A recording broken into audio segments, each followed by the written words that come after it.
Free fire গেমটা এমন একটা গেম যেটা যে একবার খেলছে সে বারবার খেলতে মনে চায়।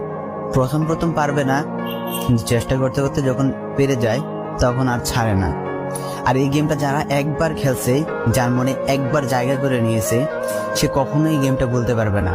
সে যদি একদিন 2 দিন 7 দিনও না খেলে, সে 7 দিন পর আবার ঠিকই এই গেমটার ভিতরে ঢুকবে। কারণ এই গেমটা কখনো কাউকে কষ্ট দেয় না। এই গেমটা সবসময় সবাইকে আনন্দ রাখে।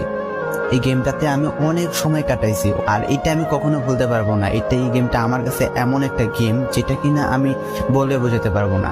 অ্যান্ড এই গেমটা শুধু আমার কাছে না, আমি মনে করি যে প্রত্যেকটা ফ্রি ফায়ার প্লেয়ারের কাছে অনেকটা ইমোশনাল টাইপের একটা গেম হয়ে গেছে। কারণ এই গেমটাতে বর্তমানে যে অবস্থা হচ্ছে, যে গেমে এমন এমন আপডেট দিতেছে, আপডেট দেওয়ার কারণে পুরো গেমটাই চেঞ্জ হয়ে যাচ্ছে। আগের ফ্রি ফায়ার আর আগের মতো নেই।